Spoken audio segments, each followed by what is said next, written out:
I've always known exactly when Victoria would announce her next grand achievement. It's always during family dinner, always when everyone's wine glasses are full, and always when she's wearing that smug smile that makes me want to throw my napkin across the table. My name is Esther, and I'm the invisible sister, the one who blends into the wallpaper while Victoria commands the spotlight like it's her birthright. Tonight is no different, except that this time, I'm the one holding on to a secret that could shatter her perfect world. I have the most incredible news, Victoria announces, tapping her wine glass with her perfectly manicured nail. The crystal rings, drawing everyone's attention. Mom leans forward, already beaming with pride, while I take another sip of my Merlot, fighting back a knowing smile. Elliot and I bought the most magnificent mansion on Maple Grove. Victoria's voice rises with excitement. It's absolutely perfect for our wedding. The grand staircase, the chandelier in the foyer, the garden pavilion. It's like something out of a fairy tale. I nearly choke on my wine. The mansion on Maple Grove. My mansion on Maple Grove. Oh, darling, that's wonderful, Mom exclaims, reaching across the table to squeeze Victoria's hand. I always knew you'd end up somewhere spectacular. Didn't I say that, Esther? You certainly did, I reply, keeping my voice steady. Every chance you got.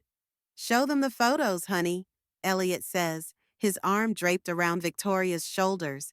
He's exactly the kind of man everyone expected Victoria to land, wealthy, polished, and completely wrapped around her finger. Victoria pulls out her phone, swiping through photos I recognize all too well. Look at these marble countertops and the original hardwood floors. The previous owner maintained everything beautifully. That they did, I murmur, thinking about the countless hours I'd spent researching restoration companies and historical preservation techniques. Esther, you'll help with the wedding planning, won't you? Victoria asks, though it's not really a question. You're so good with details. Of course, I say, catching Jonah's eye across the table. He's the only one who knows the truth, and I can see him struggling to keep a straight face. We're thinking June, Victoria continues. The gardens will be in full bloom and… June? I interrupt, my heart racing. That's only 3 months away. Well, when you know what you want, Victoria flashes her engagement ring, making sure it catches the light. Besides, the house is perfect as is. We won't need to change a thing. Jonah coughs deliberately. Not even check with the owner first? Victoria's perfectly shaped eyebrows furrow. We are the owners, silly. The papers are being finalized next week. I grip my napkin under the table, my knuckles turning white. If she only knew that I'd signed those papers 6 months ago, that every inch of that mansion belongs to me. A toast, Mom declares, raising her glass, to Victoria and Elliot and their beautiful new home. Everyone raises their glasses except Jonah, who watches me with concern. I lift mine slowly, the weight of my secret pressing down on my shoulders. Actually, Victoria adds, I was thinking Esther could help with the catering arrangements. You're so good at staying within a budget. And there it is, another subtle dig, another reminder of my place in her shadow. I feel something shift inside me, like a lock finally breaking.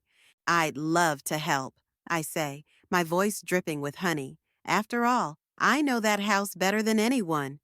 Victoria laughs, dismissing my comment entirely.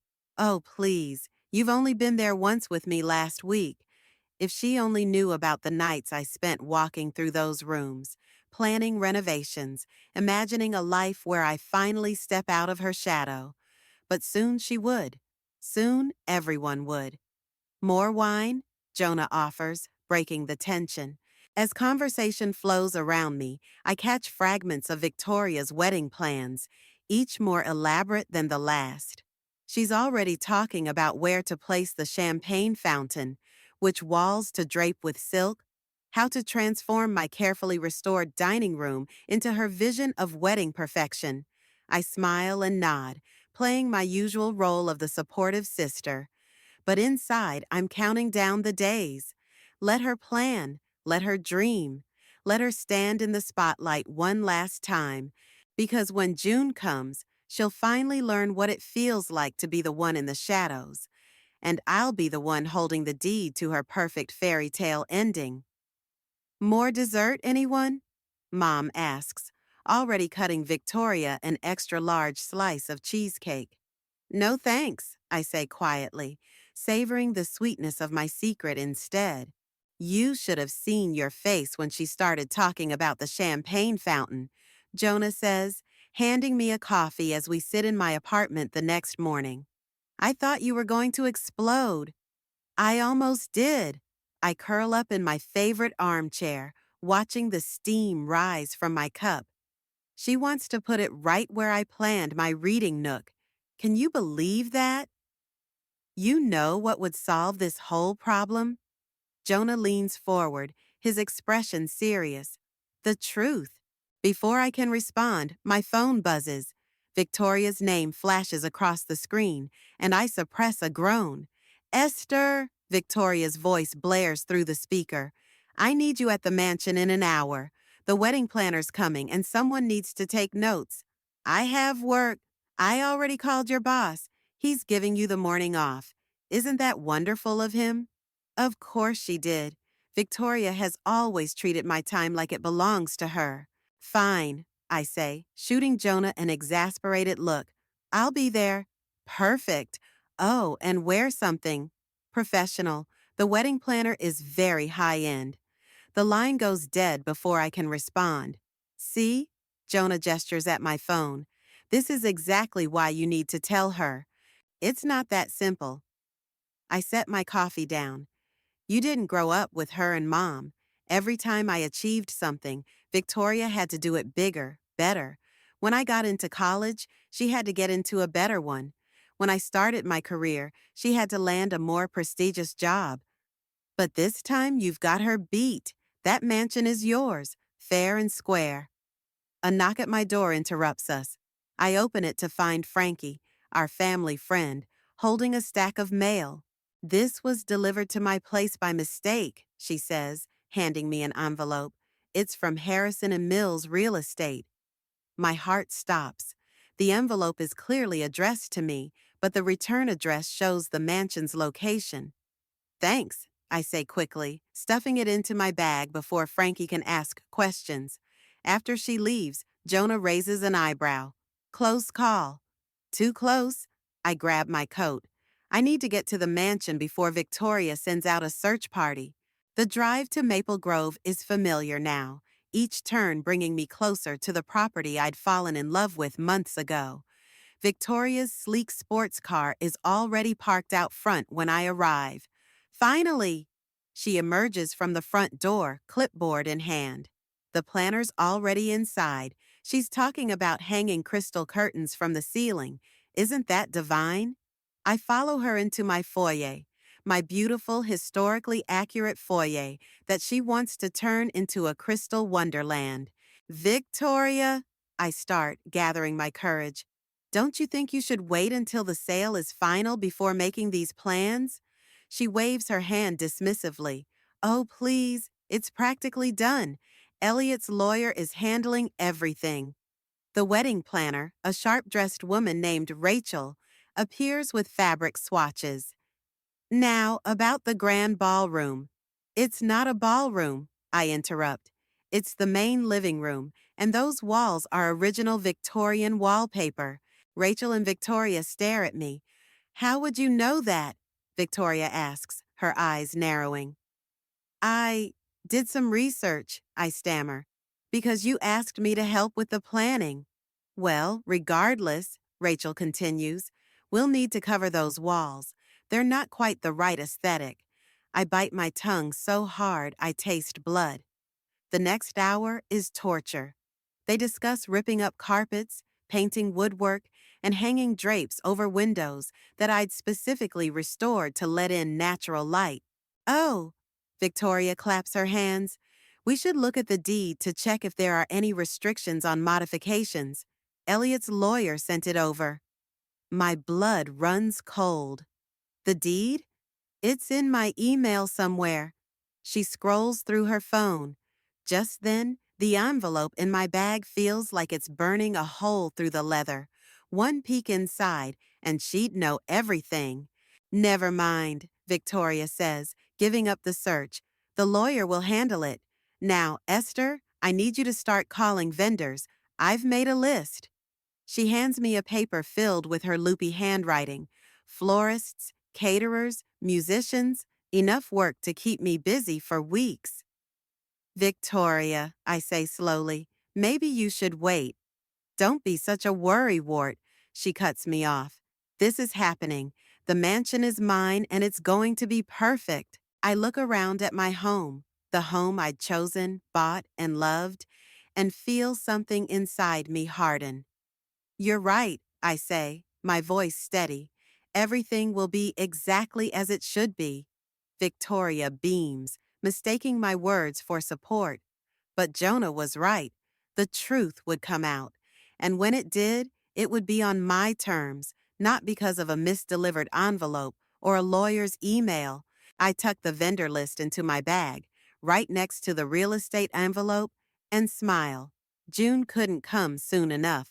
6 months ago, I stood in the same foyer where Victoria now plans to hang her crystal curtains.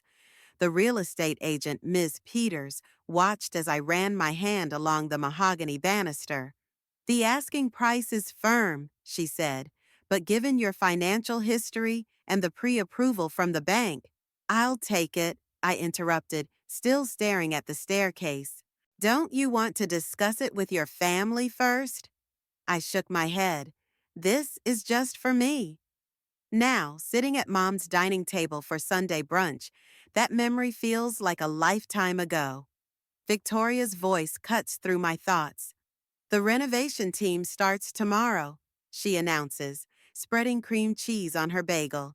They say they can transform the entire first floor in just 2 weeks. Mom clasps her hands together. Oh, sweetheart, you've always had such vision. Remember when you redecorated your college dorm? Everyone wanted to copy you. Actually, I say, pushing my eggs around my plate, historical homes like that often have specific renovation requirements. Victoria rolls her eyes. Elliot's taking care of all the boring legal stuff. Besides, money talks. Speaking of money, Mom beams. Victoria just got another promotion at work. Senior VP of Marketing. That's wonderful, I managed to say, though the words taste bitter. When did this happen? Last week, Victoria preens.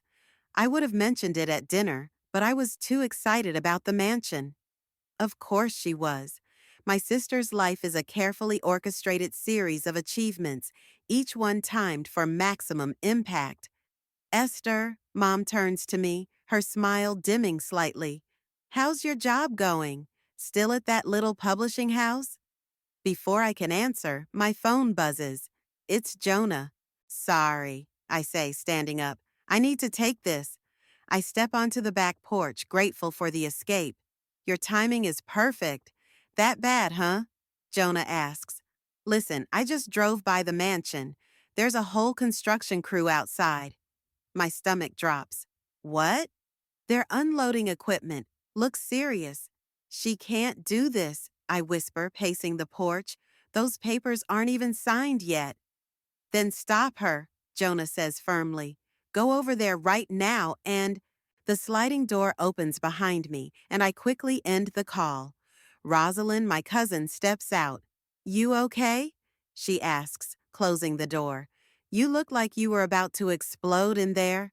I'm fine. No, you're not. Rosalind leans against the railing. I heard Victoria talking to Mom earlier. She said you're just jealous because you could never afford a place like that. My laugh comes out harsh. Did she now? There's something you're not telling us, isn't there? Inside, I can hear Victoria's voice rising with excitement as she describes her plans for my home. My home. You know what the funny thing is? I say quietly. I didn't buy that mansion to prove anything. I bought it because the first time I walked in, it felt like somewhere I could finally be myself, somewhere without Victoria's shadow. Rosalind's eyes widen. Wait, are you saying?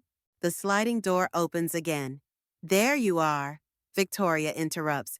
Esther, I need you to come to the mansion this afternoon. The florist is bringing samples, and someone needs to sign for them. Can't Elliot do it? He's in meetings all day. Come on, you're not doing anything important. I feel Rosalind tense beside me, but I force a smile. Sure, Victoria, whatever you need. After she disappears back inside, Rosalind grabs my arm. You have to tell them. I will, I say, watching through the window as Mom hangs on Victoria's every word. But not yet. Back inside, Victoria's holding court.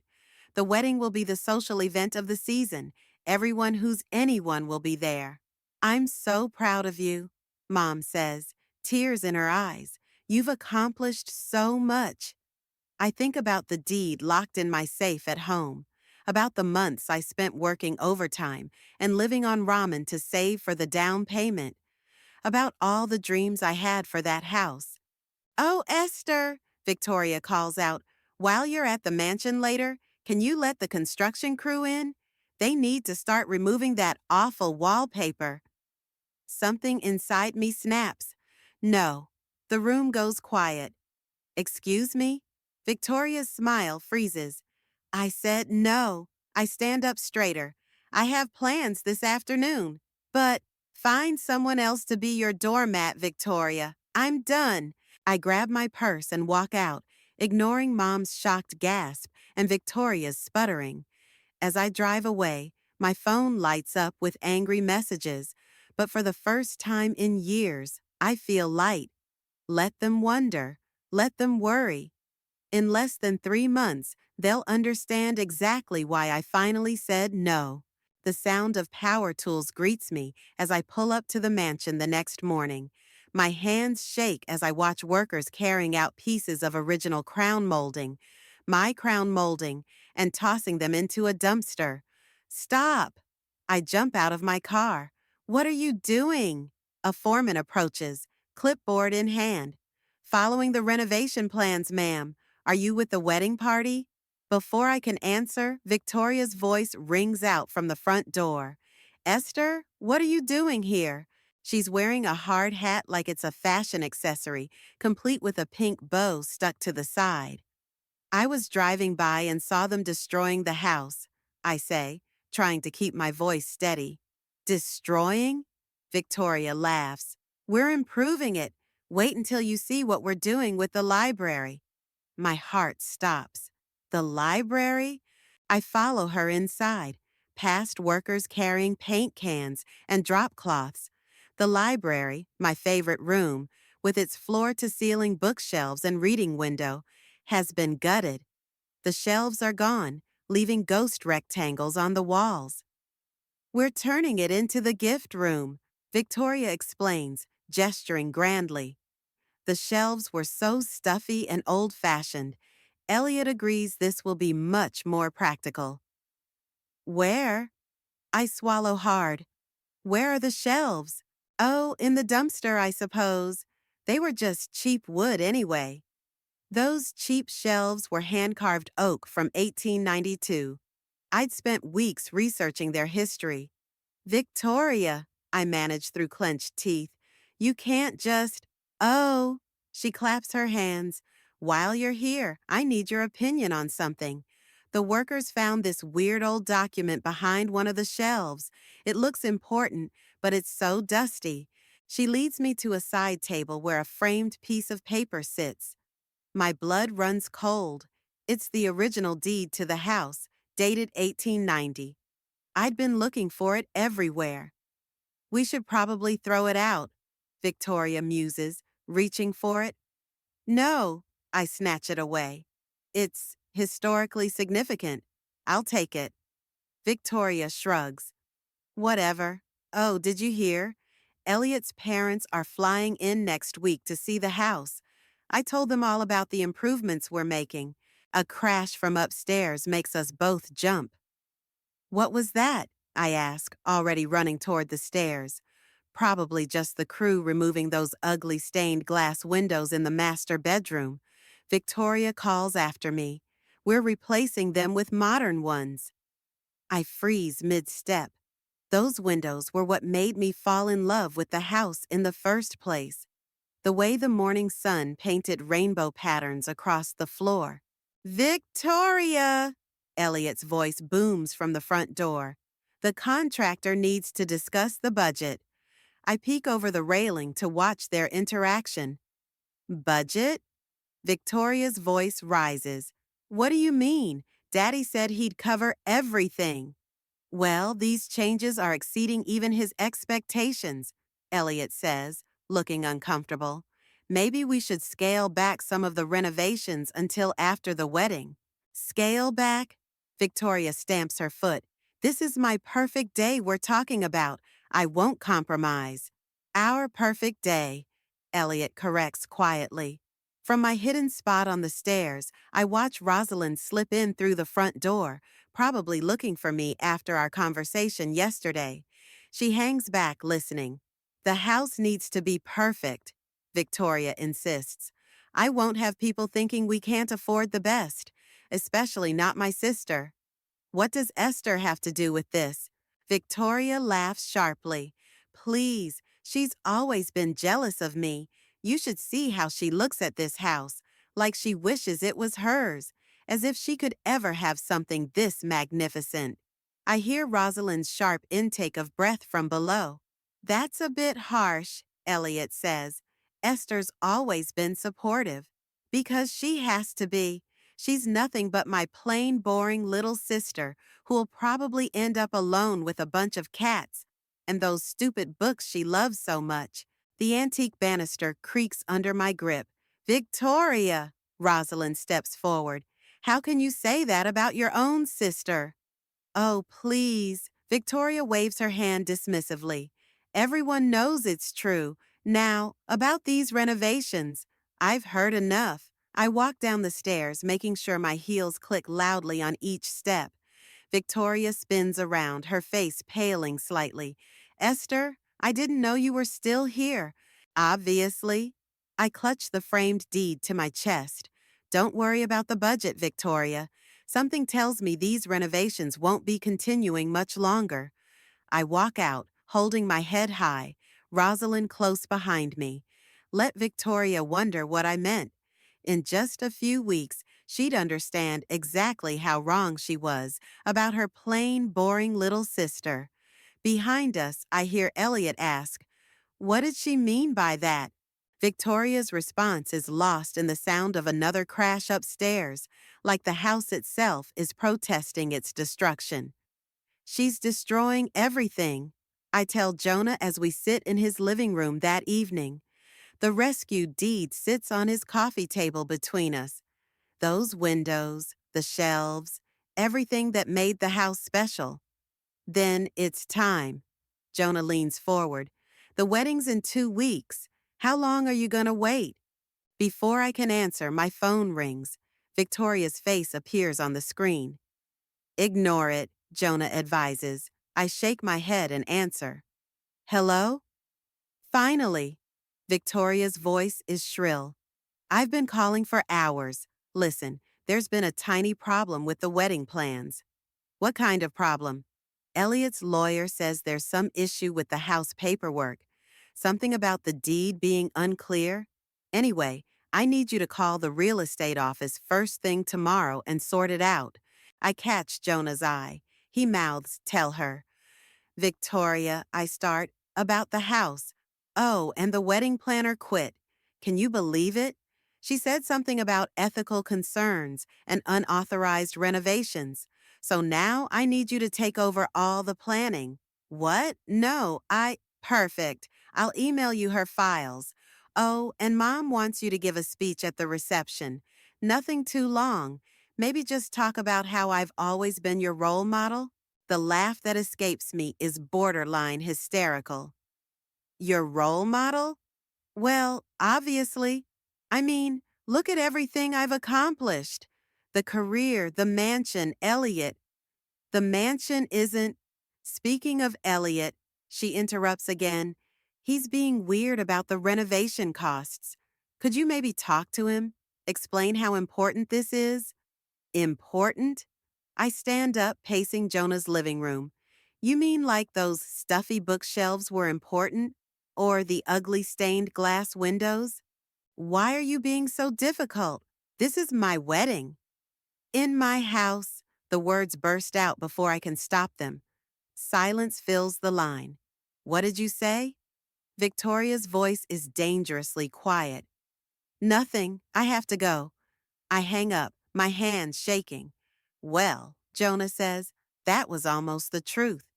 My phone immediately starts ringing again. This time it's Elliot. Esther? He sounds worried. Victoria's really upset. She says you made some strange comment about the house. Elliot. I take a deep breath.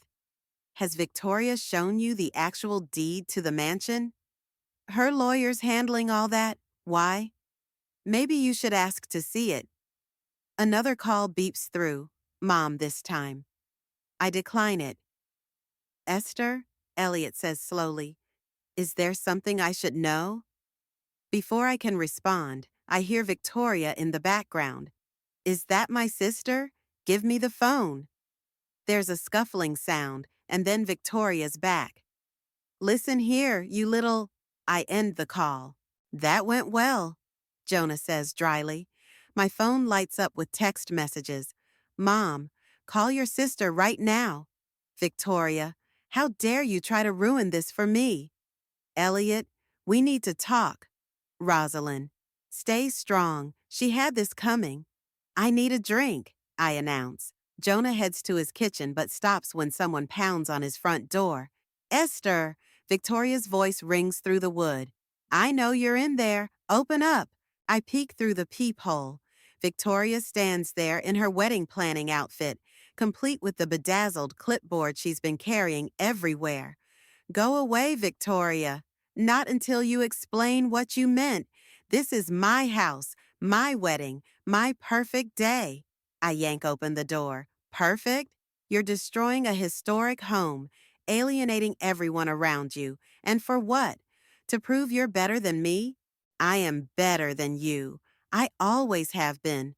While you were hiding behind your books, I was out there getting everything I wanted. Everything you wanted? I laugh. You mean everything you stole from me. Every achievement, every moment of recognition. You had to make it about you. That's ridiculous. Is it? Then why did you have to take my house? Victoria's face goes white. What are you talking about? I walk to Jonah's coffee table and pick up the framed deed. Read it. Carefully this time. She snatches it from me, her eyes scanning the document. I watch as realization dawns on her face. This can't be right. Her hands start shaking. This says that I'm the owner? Yes, it does. I bought it 6 months ago. Victoria looks up at me, her perfect makeup streaked with tears. Why didn't you tell me? Would you have listened? You never listen to me, Victoria. You just take and take and take. She stumbles backward. I need to call your lawyer, I suggest. Good idea, because those renovations you ordered, they're all illegal, and I want them stopped, now. Victoria turns and runs, her heels clicking down the hallway. Jonah puts his hand on my shoulder. You okay? I watch my sister's retreating form. No, but I will be. The war had finally started, and for once, I wasn't backing down. The next morning, Mom's waiting on my doorstep, her arms crossed and face set in the expression I've dreaded since childhood. We need to talk, she says, as I approach with my morning coffee. About how Victoria's been illegally renovating my house? Mom flinches. Don't be dramatic. There's obviously been a misunderstanding. I unlock my door, letting us both in. The only misunderstanding is Victoria thinking she could claim my property as her own. Your property? Mom laughs. Honey, how could you possibly afford? I walk to my safe, spin the dial, and pull out a stack of documents. Bank statements, loan approval, deed, sale agreement. Want me to go on? Mom's hands shake as she reads. But this is impossible. You never said anything. Would you have listened? Or would you have told Victoria, who would have somehow managed to buy it first? That's not fair, isn't it? I pull out my phone and play a video of Victoria from yesterday, ordering workers to tear out my library shelves. Look at what she's doing to my house, Mom. My house. The doorbell rings. It's Frankie, looking uncomfortable. Sorry to interrupt, she says, but Victoria's having some kind of meltdown at the mansion. She's threatening to sue everyone. Mom grabs her purse. We need to go handle this. Handle this? I laugh. Like you've handled everything else? By letting Victoria do whatever she wants? She's getting married in 2 weeks. Not at my house, she's not. Mom's face hardens. Esther Marie, you listen to me. Your sister has invited 300 people to this wedding. Important people. You can't just, actually, I can, and I will. Think about what you're doing to this family. What I'm doing.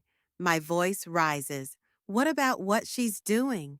What she's always done? Frankie steps between us. Maybe we should all go to the mansion and talk this out calmly? When we arrive, Victoria's standing in my driveway, screaming into her phone while Elliot tries to calm her down. Construction workers are packing up their tools, looking bewildered. You can't stop working, Victoria shouts at them. I'm paying you. Actually, I say, walking up, I'm the one who's been paying them, through the construction company account, which I just closed. Victoria whirls on me. You evil, jealous little Victoria! Elliot grabs her arm. That's enough. Enough? She yanks away from him. She's ruining everything. Mom, tell her she has to let me have the wedding here. Mom steps forward, but I hold up my hand. No, for once, Mom isn't going to fix this for you. This is between us. Fine, Victoria's mascara is running down her cheeks. Let's talk about how you secretly bought this house just to spite me.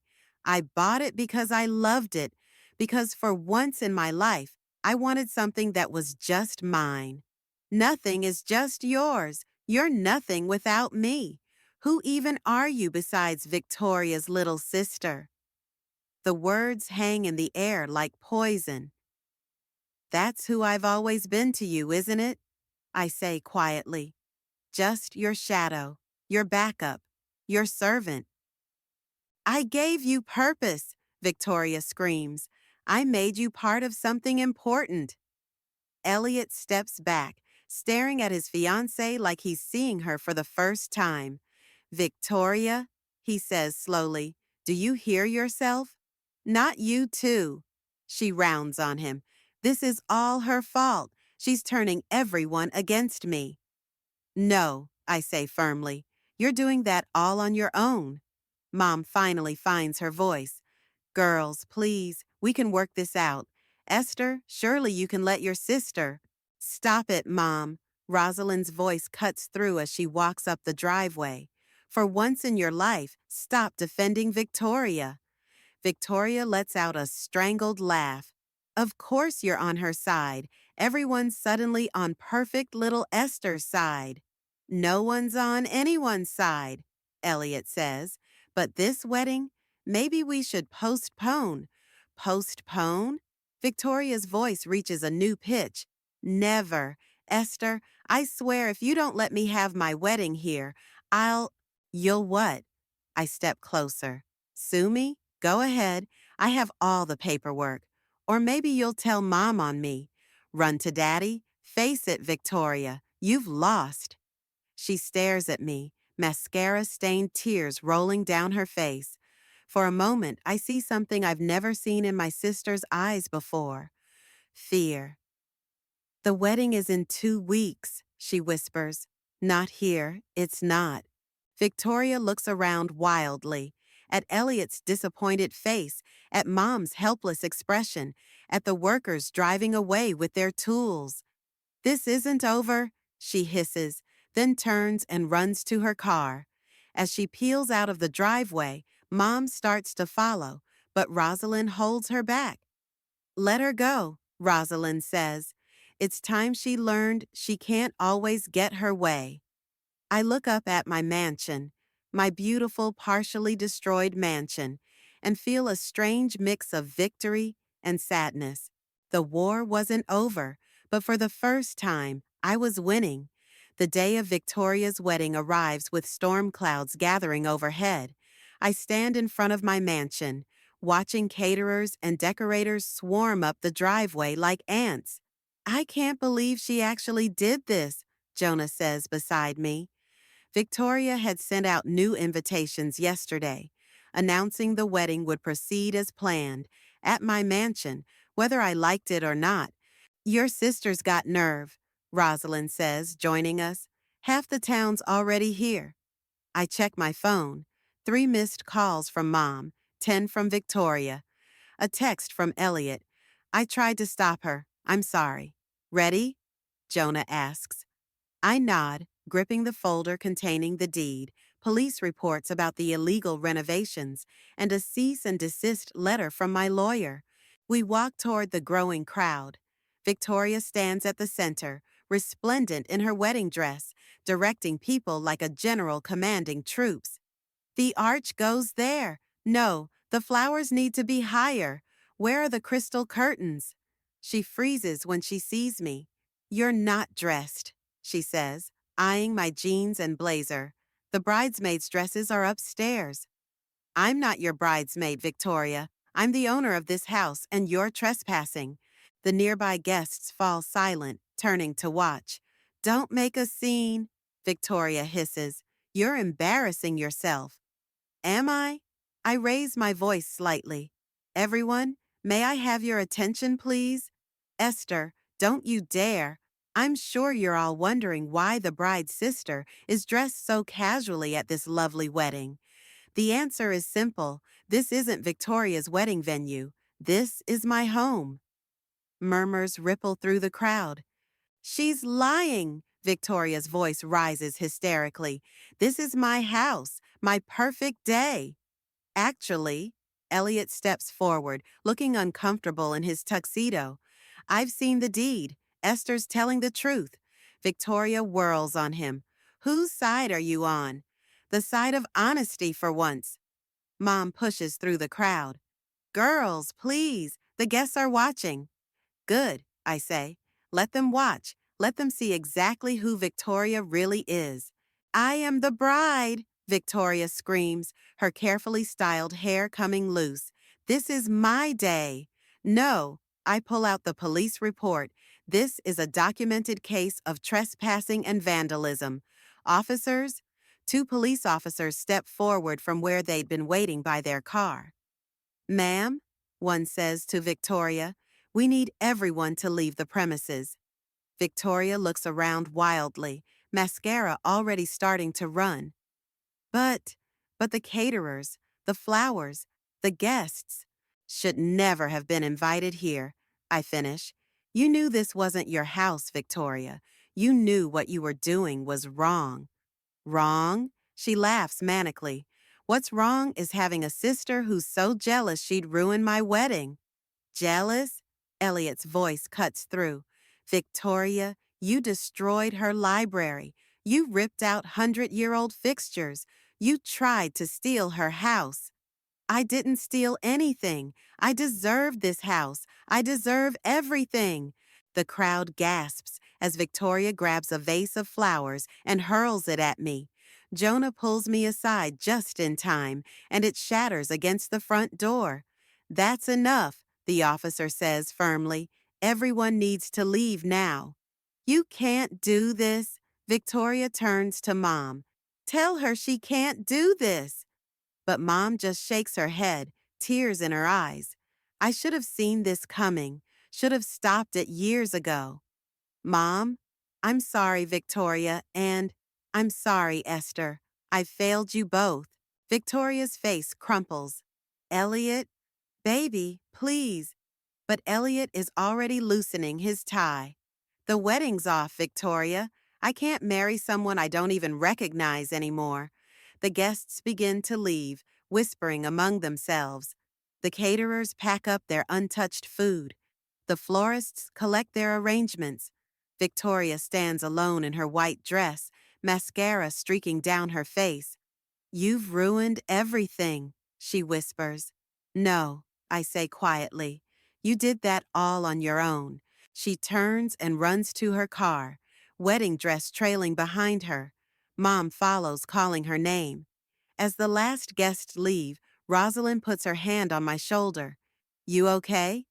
I look at my mansion, at the half-hung decorations, the scattered flower petals, the broken vase by the door. "I will be, once I repair everything she destroyed." "Not everything can be fixed," Jonah says, watching Mom's car follow Victoria's down the driveway. "I know, I pick up a fallen rose, but the house at least, I can save." The storm finally breaks, rain washing away the remnants of Victoria's almost wedding. I stand in my doorway, watching it cleanse my property of the day's events.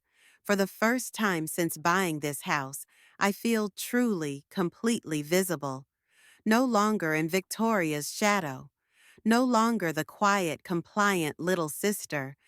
Just me, standing in my own light, in my own home, finally free. The doorbell rings as I'm supervising the restoration of my library shelves. Through the window, I see Mom standing on the porch, holding a familiar-looking photo album. "The workers are doing a beautiful job," she says when I let her in, gesturing to the craftsmen carefully reinstalling the original oak shelving. "They're fixing what should never have been broken." Mom runs her hand along the newly restored banister. "I brought something for you." She opens the album to reveal photos I've never seen before. A little girl with pigtails reading under a tree, building a fort out of blankets, writing stories in a notebook. Where did these come from? I took them, all of them. While I was busy praising Victoria's performances and competitions, I was quietly capturing your moments too. She wipes her eyes. "I just never showed them to anyone."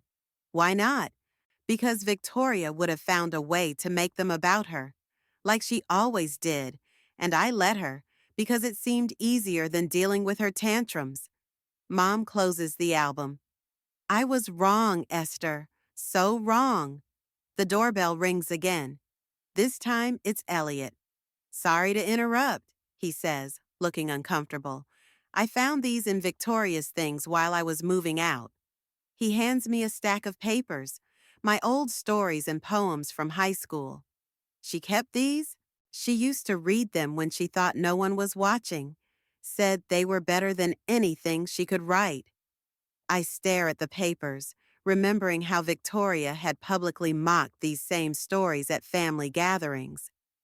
"Have you heard from her?" Mom asks Elliot. "She's staying at her friend's beach house, refuses to talk to anyone except her therapist." He manages a small smile. "Maybe that's not a bad thing." A car pulls up outside, Rosalind and Jonah, carrying paint samples for the dining room.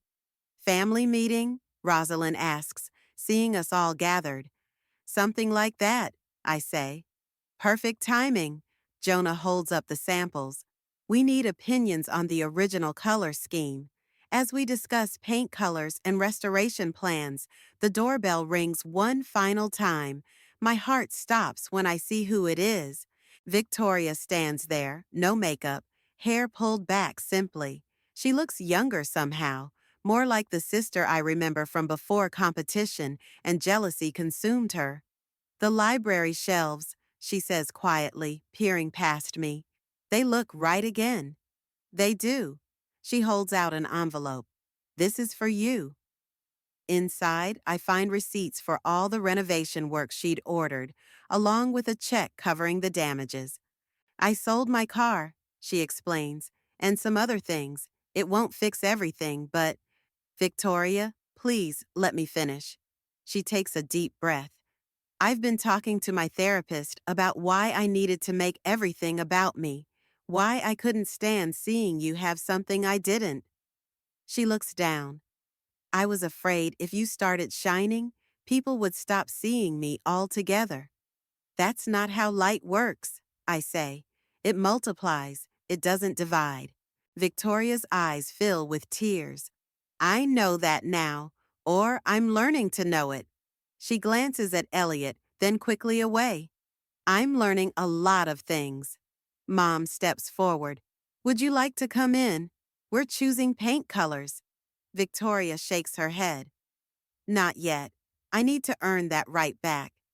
She turns to leave, then stops. But Esther, that story you wrote in 10th grade about the two sisters and the magic mirror, I submitted it to my college literary magazine under my name. I know, you did. I saw the publication. Your name, my words. I smile slightly. The irony is, if you'd just asked, I would have helped you write your own story. Maybe. Victoria wipes her eyes. Maybe someday you still can. She walks away, but this time it feels different. Not like running, but like making space. Inside, Jonah holds up two paint swatches. So, original cream or antique white? I look around at my people, Mom with her hidden photo album, Elliot with his quiet integrity, Rosalind and Jonah with their unwavering support, at my house, slowly healing from its wounds. Neither, I say.